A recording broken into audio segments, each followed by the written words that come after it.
I smoothed out the wrinkles on my silk evening gown and took a deep breath.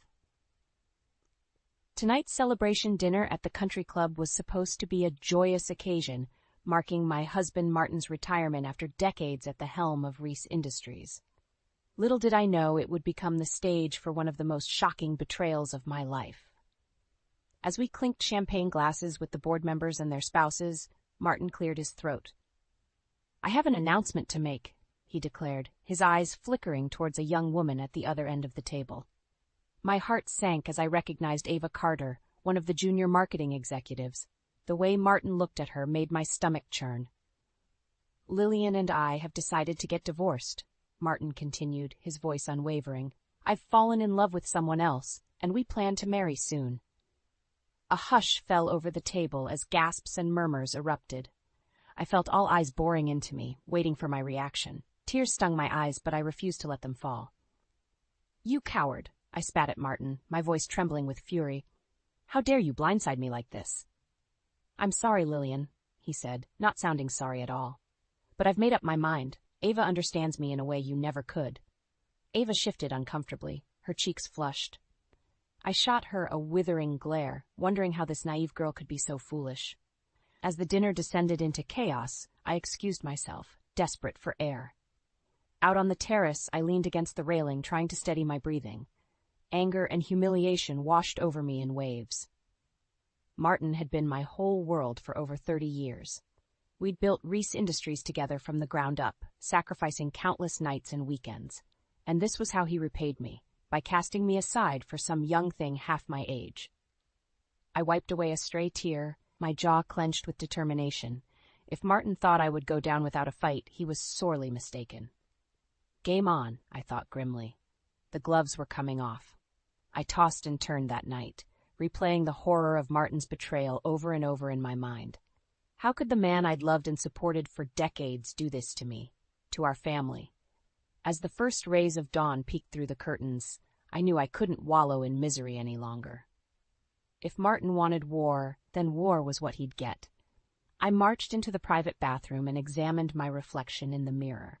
Though my eyes were puffy from crying, my resolve had never been stronger. I was Lillian Reese, and I would not be the victim here. First order of business was hiring a bulldog of a divorce attorney. I had my secretary line up meetings with the city's most cutthroat legal eagles. Within a matter of hours, I was sitting across from Jennifer Holder, a ferocious litigator known for devouring wandering husbands.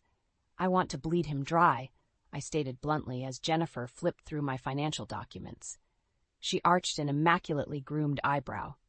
"Even with your substantial assets, a nasty divorce could deplete your net worth considerably."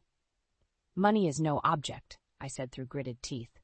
"That lying snake is going to pay for what he did to me and my family's legacy." A feral grin spread across Jennifer's razor-sharp features. "Then let's make sure we take him for everything he's worth." Over the next few weeks, I followed Jennifer's guidance to the letter, marshaling every resource at my disposal. Quiet instructions were issued to Reese Industries' accounting department for a full forensic audit under the guise of routine due diligence. Every bank statement, every money transfer, I wanted them combed through with a fine-tooth comb, and Jennifer coached me on sowing seeds of doubt among the board members, suggesting personal concerns over Martin's ability to properly steer the company given his emotional compromised state. A few whispered comments here, a furrowed brow there, and suddenly the company I'd helped build was questioning my husband's leadership. All the while, Martin sauntered around in a loved-up daze, oblivious to the powder keg I was carefully constructing around him. He thought I would simply walk away, that I would be content with whatever crumbs he deigned to toss my way in the divorce. The poor fool had no idea what kind of hell was coming. The forensic audit quickly bore fruit, revealing a tangled web of shady dealings, all connected to Martin's desperation to impress his young mistress. Inflated expense reports, kickbacks from vendors, even outright embezzlement. He'd put Reese Industries' financial health at risk to fund his lavish courtship of Ava. I pored over the damning documents late into the night, my fury growing with each uncovered impropriety. This was the true depth of Martin's deceit. He was willing to sacrifice our life's work, the company we built from nothing, all for a fling with a girl young enough to be his daughter. The next morning, I hand-delivered the audit findings to the board, making sure to linger on the most egregious violations with pointed commentary. Clearly, Martin's judgment has been clouded by his personal indiscretions, I stated, careful to keep my tone measured despite the storm raging inside me. I shudder to think how much further this rot might have spread if left unchecked. One by one, I watched the concern etching itself onto the board members' faces. Even Martin's most ardent supporters couldn't deny the evidence of his mismanagement and potential criminality. Martin, for his part, seemed stunned by my revelations. The fool actually had the audacity to pull me aside and try to plead ignorance. "Lillian, you have to believe me. I never meant for things to go this far," he blubbered. "I've made some mistakes, sure, but it was all for love." I recoiled from his clammy grasp, disgust written plain across my face. "For love? You jeopardized everything we built together for some cheap fling. I don't even recognize you anymore." As if summoned, Ava appeared in the doorway, her overdone makeup unable to mask the fragility beneath. Martin's eyes immediately locked onto her, his entire stance changing as if their bond transcended the tawdry reality. "Don't worry, my dear," he cooed. "Once the old ball and chain is out of the way, nothing will keep us apart." The naked cruelty in his voice awakened an icy clarity in me. Forget taking him for everything he was worth. This man deserved to lose it all. I crossed the room and stood squarely between Martin and his prize. "Let me make one thing clear to both of you. I am not going anywhere. This company was my life long before you came along, Ava, and I'll be damned if I let either of you destroy it with your recklessness." Ava opened her mouth, panicked eyes flicking to Martin for support, but I cut her off with a sharp gesture. "As for you," I turned my withering gaze onto my soon-to-be ex-husband. "I did not survive decades of your insufferable ego just to be discarded in your twilight years. You want to play in the mud with this girl? Be my guest. But I guarantee the only thing awaiting you is regret." Turning on my heel, I left them gaping in my wake, already planning my next salvo. Let them have their fantasy for now. Their world was about to come crashing down. With the audit findings laying bare Martin's misdeeds, I knew I held all the leverage for ensuring a favorable divorce settlement. Still, I intended to twist the knife further before going in for the kill. I requested an emergency meeting with Martin, putting on my best act of contriteness when he arrived. "I've had some time to reflect on things," I began, wringing my hands for effect. "And I realize now how terribly I've behaved." Martin's eyes widened in surprise, and I fought back the urge to sneer at his gullibility. "Really? You're finally coming around?" "I was just so hurt and angry," I continued, letting my voice quaver with manufactured regret. "But I see now that I can't force you to love me. You've found happiness with Ava, and it's not my place to stand in the way of true love." The smug satisfaction oozing from his expression was almost too much to bear. "Well, I'm glad you've come to your senses. This has been difficult enough without your vindictiveness making things worse." I reached across the table and grasped his hand, putting on my best pleading expression. "I only want what's best for you, Martin, which is why you have to end this affair immediately." His brow furrowed in confusion. "What? Why would I do that?" Leaning in, I lowered my voice conspiratorially. "Because I'm afraid Ava has been using you this whole time, taking advantage of your generous nature for her own gain." Martin opened his mouth to protest, but I barreled on with my carefully constructed narrative. "I hate to be the bearer of bad news, but I've discovered evidence that she's been having other dalliances. Multiple affairs, Martin. She's been bleeding you dry to fund her indiscretions behind your back." His face cycled through a kaleidoscope of emotions: anger, hurt, disbelief. "No, Ava would never. We love each other." Putting on my most sorrowful expression, I gave his hand a pat. "I'm so sorry, but it's true. The bank records, the money transfers, it's all there in black and white. She's been making a fool of you." Martin's shoulders slumped in defeat. For just an instant, I felt a pang of something. Pity, perhaps? It quickly passed as I recalled all the anguish he'd put me through. "If it's any consolation, this newfound wisdom has made me realize how deeply I've misjudged you over the years," I lied through my teeth. "Why? If I had a partner who showed half the care and steadfast dedication you've displayed, I would consider myself the luckiest woman alive." That seemed to bolster Martin's spirit somewhat as he mumbled a thank you. Men were so easy to manipulate when you mastered their fragile egos. As he lumbered out, I allowed myself a satisfied smile. Between the gaping financial void awaiting him and the carefully planted seeds of doubt about his precious Ava's fidelity, Martin's world was crumbling all around him. Just a few more shoves, and the whole pathetic facade would come crashing down in delicious ruin. With Martin reeling from my revelations about Ava's supposed infidelity, it was time to go for the kill shot. I convened an emergency board meeting, putting on my most solemn expression as the members filed in. "I'm afraid I have some deeply troubling news regarding Martin's conduct as CEO," I began once everyone was seated. "It pains me to have to do this, but the evidence leaves me no choice." I nodded to my assistant, who distributed the damning audit findings, letting the weight of the financials speak for themselves. Audible gasps and murmurs rippled through the room as they digested the extent of the embezzlement and misappropriation. As you can see, Martin has been systematically looting the company's coffers, all to fund an utterly unacceptable personal relationship, I declared, letting the accusation hang heavy in the air.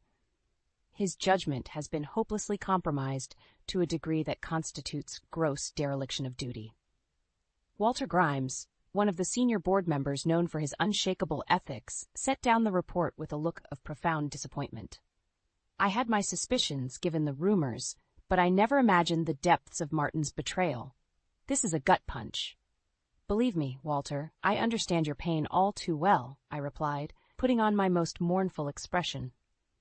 "Which is why, as difficult as it is, I feel we have no choice but to relieve Martin of his duties effective immediately." A chorus of solemn nods rippled through the room. Even those typically loyal to Martin seemed unable to overlook his staggering lapses. Gritting my teeth, I forced out my next words. "It truly breaks my heart to say this, but Martin's personal indiscretions appear to have sent him into an emotional tailspin, calling into question his fitness to lead this company. For the good of Reese Industries and our employees, I recommend an indefinite leave of absence on medical grounds while he seeks treatment." The cowed reactions told me they had taken the bait. By portraying Martin's ouster as a compassionate intervention rather than a straight termination, I had given them all plausible deniability to avoid feeling complicit in his downfall. As the meeting adjourned with the board's full endorsement, I allowed myself a small, satisfied smile. Everything was falling into place perfectly. The forensics, the sowing of doubts, and now this coup de grace. A part of me felt a flicker of sadness at how far my beloved husband had fallen. But he had chosen to throw away the life we built together through his arrogance and weakness. I merely ensured he suffered the full consequences. My reverie was interrupted by the ping of a new email from Jennifer, my attorney. Pulling up the message, I scanned her concise update and felt a rush of vicious satisfaction. "Transfer of assets proceeding as planned. The financial guillotine is primed. Just say the word." I typed a simple reply. "Do it. Let the delicious ruination begin." The dominoes began falling into place with ruthless precision. Within days of being forced into a leave of absence, Martin found himself being systematically frozen out of Reese Industries operations. Emails went unanswered, meetings rescheduled, until he was essentially a ghost presence at the company he had once lorded over. I could only imagine the sinking feeling in the pit of his gut as the power he had taken for granted for decades slipped through his fingers. Still, I knew the worst was yet to come for the arrogant fool. "Miss Reese, you have a visitor," my assistant's voice crackled over the intercom. "Ava Carter is asking to see you." A cruel smile tugged at my lips as I buzzed her in. The girl's arrival was right on schedule. Ava entered looking every bit the rabbit caught in the headlights. Though she tried valiantly to maintain her polished composure, I could see the cracks spiderwebbing beneath the surface. "What can I do for you, dear?" I asked in my most saccharine tone as she took a seat. "I trust this isn't about your extracurricular activities with Martin? I would simply hate for word of that unpleasantness to spread further." Her eyes went wide with panic. What are you talking about?" "Oh, I'm sure it's nothing. I waved a perfectly manicured hand in feigned nonchalance. Just that it would be an awful shame if those private investigator reports detailing your numerous other affairs ended up going public. Can you imagine the scandal? Ava paled, and I fought back the urge to cackle at her obvious distress. The phony dossiers I had concocted were truly works of art. But that's not true, she sputtered. Martin and I, we love each other. It's just us. If you say so, dear, I replied coolly. Though if I were you, I might be more concerned with his mounting legal troubles and the likelihood of financial ruin. That caught her attention as I'd intended. Leaning forward, I laid it all out for her in brutal clarity, the fraud charges looming over Martin, the asset freezes, the inevitable collapse of his net worth once the divorce was finalized. Do you honestly think a man facing prison time and bankruptcy will have any qualms about leaving you high and dry? I asked with mock sympathy. Or that you'll still hold any appeal to him once the thrill of your tawdry affair fades? Ava's porcelain features crumpled as the truth sank in. She was nothing more than a disposable plaything to Martin, shiny arm candy to be cast aside the moment she ceased to be convenient. You're lying, she whispered, but it was clear she didn't believe her own words. Smiling thinly, I pushed the killing blow. If I were you, I'd get out while you still can. Cut your losses and find yourself a fresh mark to leech off of. Plenty of rich, desperate fools out there to exploit. A single tear rolled down Ava's cheek as she stared at me in a wordless stupor. I gave her a few moments to absorb the reality crashing down around her before delivering the final twist of the knife. Oh, and one more thing before you go running back to that pathetic creature you've been betting, I added with sugary venom. I'd strongly advise emptying out any of Martin's personal accounts or assets you have access to. You'll need whatever you can get to restart your entrepreneurial activities. For just an instant, Ava's mask slipped, and I saw the ruthless, mercenary parasite lurking underneath. That was all the confirmation I needed that my carefully planted mole had succeeded in guiding her toward the path of maximum damage. Nodding to herself, Ava stood and wiped away the crocodile tears before squaring her shoulders in false bravado. You're going to regret this, she spat out in a tremulous voice utterly devoid of conviction. I simply laughed as she turned on her heel and stormed out. The delusional girl had no idea how correct she was. But not for the reasons she thought. Once this was all over, the only regret I would feel was not destroying them even sooner. The endgame was finally upon us. Within weeks of Ava's hasty exit, the other shoe dropped with a reverberating thud that shook Martin to his core. I took no small pleasure in being present as the investigator from our corporate security team laid out the damning evidence. Bank statements, wire transfers, photos, an entire dossier documenting how Ava had systematically looted over 7 figures from Martin's personal accounts and investment portfolios. She couldn't have, Martin stammered, his face becoming an ashen mask of disbelief. We were going to start a life together. The investigator simply shrugged, his expression one of practiced neutrality. I'm afraid the money trail doesn't lie, Mr. Reese. This appears to have been a long-running scheme to bleed you dry. Martin's eyes found mine, pleading for a lifeline amidst the crashing waves of betrayal. Lillian, you have to believe me. I never thought she was capable of something like this. I crossed my arms, regarding him with a look of utter disdain. Really, Martin, because it seems to me that poor judgment and self-delusion have become something of a pattern for you lately. His shoulders sagged in defeat as the weight of his situation clearly crushed down upon him. It would have been almost pitiable if he weren't such a despicable creature. But I don't understand. Why? Why would she do this to me after everything I sacrificed? He croaked out. This time, I allowed myself a feral smile. Isn't it obvious? You were nothing more than a means to an end. A vain, gullible fool ripe for the fleecing by someone younger and prettier who knew just which strings to pull.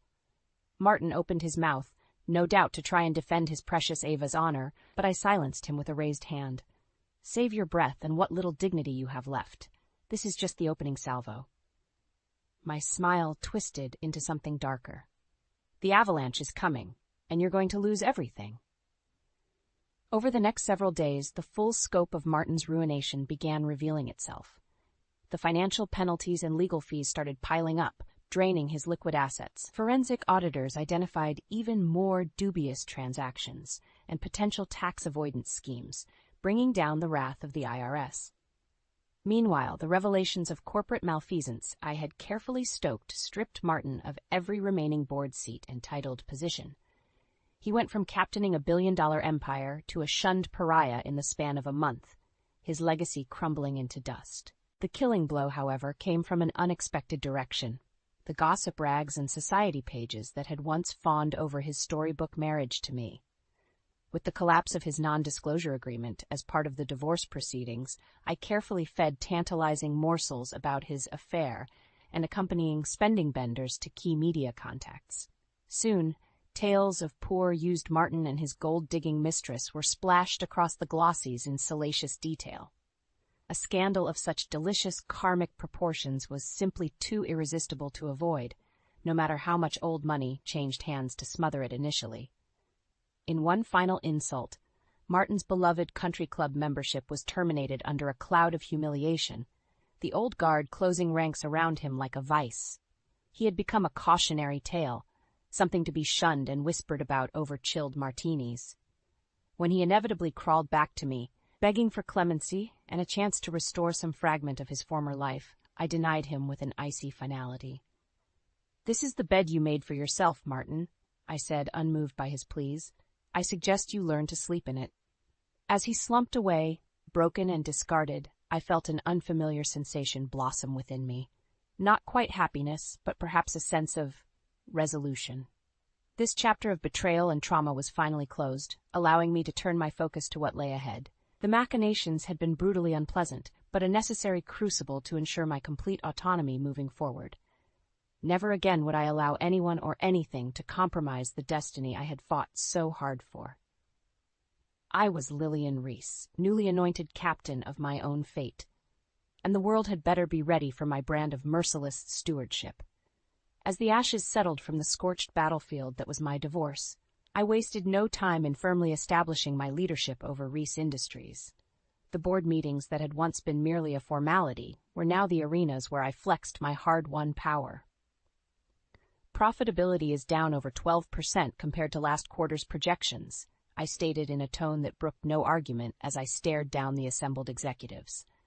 "I want to know why, and I want solutions on my desk within 48 hours. There was a momentary silence as the senior leadership team avoided eye contact, each silently willing one of the others to step into the firing line first. Finally, Stephen, the recalled CFO, who had been Martin's loyal foot soldier for years, cleared his throat. "The shortfalls can likely be attributed to the recent transition and its attending disruptions," he began, choosing his words carefully. "Not to mention the lingering PR headaches from, My eyes narrowed dangerously. "You mean the scandal my dearly departed husband created through his reprehensible behavior? The one that jeopardized this entire company's future through his recklessness?" Stephen visibly shrank back, face flushing. "Well, I didn't mean to imply." "Save it," I cut him off with a withering glare. "I don't want to hear any more excuses about factors beyond our control. We make our own destiny here, and anyone unable to adapt to my leadership would be wise to explore other opportunities." The room had gone deathly quiet, the temperature seeming to drop several degrees as the gathered executives finally recognized the new power dynamics at play. This was no longer the Reese Industries of old, where decisions were debated ad nauseum behind closed doors. There would be no more nods to consensus or democratic hand-wringing. My edicts would be final words. "Mrs. Reese?" Maria, the head of operations, ventured after clearing her throat. "If I may be so bold, your decisive vision is a marked change from how we've traditionally operated. I think I speak for everyone when I say an adjustment period will be required before we can realign strategy." A few cautious nods rippled through the table, though most seemed to sense the undercurrent of defiance in Maria's words. My jaw clenched hard enough to crack walnuts. Slowly rising to my feet, I fixed Maria with a look that could blister paint. "Let me make one thing crystalline for you and your cohorts," I said, my voice like razors scraping steel. "I did not survive decades of being gaslit and undermined by that spineless bastard I called a husband, only to face further diminishment from his lackeys." Maria shrank back in her seat, all bravado evaporating as I stalked around the table toward her. I could sense the others watching with a mixture of disbelief and morbid fascination. None dared intervene as the new order asserted itself. "This company's oligarchic days are over," I stated, leaning in until Maria was forced to maintain eye contact. "Either acclimate to my leadership and start pulling your weight, or I'll find those better suited to my vision." Am I making myself clear? She nodded almost imperceptibly, seeming to have momentarily forgotten how to form words. Straightening up, I turned my gaze to encompass the entire cowed assemblage. I did not fight my way through the depths of hell itself, just to be undermined again. Reese Industries answers to me now, and me alone. My lip curled slightly, and if that reality is too difficult for any of you to accept, I'd be more than happy to expedite your transition into unemployment. The silence that followed spoke volumes. The machine had a new master, and woe betide anyone foolish enough to forget that. As the meeting disbanded, I allowed myself a tight, predatory smile. This was merely an opening gambit, the first assertion of the ruthlessness that would be required to remake this company in my own image. Pity Martin hadn't possessed even a fraction of my strength and resolve those final years he frittered away in pursuit of his youthful indulgences.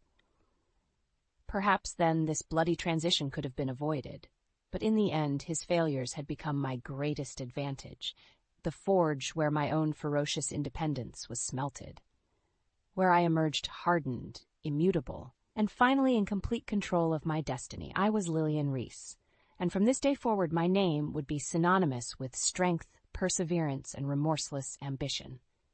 All that remained was for the rest of the world to take heed.